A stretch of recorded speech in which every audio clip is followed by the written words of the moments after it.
कुछ लोग ऐसे हैं जो वो न बुनकर हैं जन्मजात से, न बुनाई पेशा से, लेकिन वो एक वहां अपना एंट्री कर लेते हैं ऑनलाइन पर जाकर के कि हम बुनकर हैं, वो बुनकर हो गया, उसके पास सर्टिफिकेट है बुनकर का। जो असल बुनकर है, जो कि बुनकर के कोख से जन्म लिया है। असल और नकल बुनकर क्या होता है, ये आप डिसाइड करिए कि असल नकली बुनकर कौन होता है। नहीं, आप यहाँ के भगवान है क्या आप डिसाइड करिएगा। हम लालू प्रसाद के टाइम से देख रहे हैं, अब नीतीश बाबू आए, अब शहनवाज बाबू हमारे जो है उद्योग विभाग के मंत्री बन गए हैं। सिर्फ आश्वासन, सरकार का गुंडा पुलिस होता है, वो पुलिस लाठी मार के। अगला जो डीएसपी घटना जो भागलपुर में हुई थी, हमारा पुलिस से क्या लेना देना था। हमारे लोगों पर गोली चला दिया, 2 व्यक्ति तब 2 बुनकर शहीद हो गए। जब इस बात का मुद्दा बहुत जोर शोर से उठाया जा रहा था कि भागलपुर का सिल्क विलुप्त क्यों हो गया, तब शहनवाज हुसैन साहब की एंट्री हुई और उन्होंने कहा था कि चंपानगर में असली चंपा खिलेगा। अब हम ये सोच में पड़े हुए हैं कि चंपानगर का चंपा कब खिलेगा, और शहनवाज हुसैन साहब भाजपा के कार्यालय से उठकर यहाँ जमीन पर आकर कब देखेंगे कि पिछला लॉकडाउन इन लोगों का बुनकरों का कैसा बीता, ये लॉकडाउन इनका कैसा बीत रहा है, और आने वाला पता नहीं कितना लॉकडाउन आएगा और वो लोग इसमें सर्वाइव कर पाएंगे कि नहीं। बाकी सवाल सिर्फ इतना है कि सरकार इन लोगों पर ध्यान क्यों नहीं देती है। साथ में सवाल ये भी है कि अगर इसको व्यवस्थित कर दिया जाए, एक सर्कल में इस चीज को लाया जाए, तो भागलपुर के जिस सिल्क का महत्व इतिहास में बहुत ज्यादा था, वो वर्तमान में भी ज्यादा हो सकता है। लेकिन हमारी सरकारों को यहाँ से कोई मतलब नहीं है। उनको सिर्फ इस बात से मतलब है कि वो कहने भर का कह देंगे कि हमने बिजली में सब्सिडी दे दी, हमने आपका क्रेडिट कार्ड बना दिया, हम आपको लोन दे रहे हैं। लेकिन उनका इस बात पर बिल्कुल ध्यान नहीं जा रहा है कि इनका सब चीज व्यवस्थित नहीं है।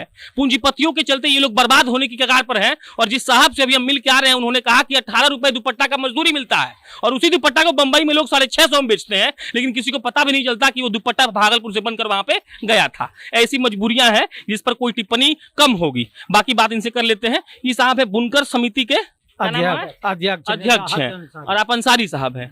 तो क्या दिक्कत क्या है अंसारी जी? दिक्कत बुनकर को इतना दिक्कत है कि हम जन्म लेते हैं, दिक्कत ही दिक्कत रहता है। किसी तरह का यहाँ पर बेरोजगारी का, अगर ये बुनाई का पेशा नहीं चले तो बेरोजगारी का यहाँ आलम रहेगा। किसान की तरह हमें भी आत्महत्या करना पड़ेगा, और कर रहे हैं, लोग मर रहे हैं भूख से। लेकिन सरकार हमेशा, चाहे वो कोई सरकार हो, हम लालू प्रसाद के टाइम से देख रहे हैं, अब नीतीश बाबू आए, अब शहनवाज बाबू हमारे जो है उद्योग विभाग के मंत्री बन गए हैं। सिर्फ आश्वासन, थैली उन लोगों का बुनकरों के नाम पर भरता। कुछ लोगों को, जैसा आप बताया, कुछ लोग ऐसे हैं जो वो न बुनकर हैं जन्मजात से, न बुनाई पेशा से, लेकिन वो एक वहां अपना एंट्री कर लेते हैं ऑनलाइन पर जाकर के कि हम बुनकर हैं, वो बुनकर हो गया, उसके पास सर्टिफिकेट है बुनकर का। जो असल बुनकर है, जो कि बुनकर के कोख से जन्म लिया है। असल और नकल बुनकर क्या होता है, ये आप डिसाइड करिए कि असल नकली बुनकर कौन होता है। नहीं, आप यहाँ के भगवान है क्या आप डिसाइड करिएगा। जो बुनकर बोल रहा है बुनकर है तो बुनकर है हम। हाँ। आप ये बता, सुनिए, आप ही बताइए हमको कि आपकी सरकारों ने, आपकी मंत्रियों ने आपको क्या परेशानी दिया। असली या नकली का डिफिनेशन मत दीजिए आप हमको। सुनिए जरा सा, हाँ। नहीं सुनिएगा तो बेकार हो जाएगा। सुनने आए पटना से, सुनिए ना, पटना सुनने आए हैं। जो बुनकर है, हाँ, वह बुनकर को कोई फैसिलिटी, कोई सब्सिडी नहीं मिल रहा। क्यों नहीं मिला, इसका जवाब दीजिए। इसका जवाब तो सरकार नहीं देती है। अच्छा। सरकार सिर्फ बहानाबाजी करती है। वो जो हमको सब्सिडी बिजली पर दिया जा रहा, वो हमको मान्यता नहीं है, हमारा दिल नहीं है, इसलिए कि वो 3 रुपया 21 पैसा देता है सब्सिडी। हम कहते हैं कि आप परसेंटेज पर हमसे बात कीजिए। 80% सब्सिडी हमको दीजिए बिजली में। हमारा बना हुआ वस्त्र आप लीजिए, जैसे किसान से आप अनाज लेते हैं मूल्य धन उसको दे करके, मुनाफा दे करके, उसी तरीके से मेरे वस्त्र को कितना लोग जुड़ा हुआ है आपके संस्था से? मेरा लोग कितना जुड़ा हुआ है, लमसम कितना, अप्रोक्स कितना लोग जो आपके समिति से जुड़ा हुआ है? 15,000 लूम यहाँ चलता है भागलपुर जिला। 15,000 पावर लूम चलता है। पावर लूम तो मानिए कि अगर एक आदमी घर 5 आदमी हुआ तो 15-75,000 हो गया। एकदम लाखों में। एक बात नहीं समझ में आ रहा है कि 20,000 लड़का सब रोड पर निकलकर सरकार को पानी पिला दे रहा है। आप लोग 75,000 तो काहे नहीं पानी पिला पा रहे हैं? हम लोग आंदोलन करते हैं, हाँ। लेकिन आंदोलन को जो है सक्सेस नहीं होने देती। कैसे? सरकार का गुंडा पुलिस होता है, वो पुलिस लाठी मार के।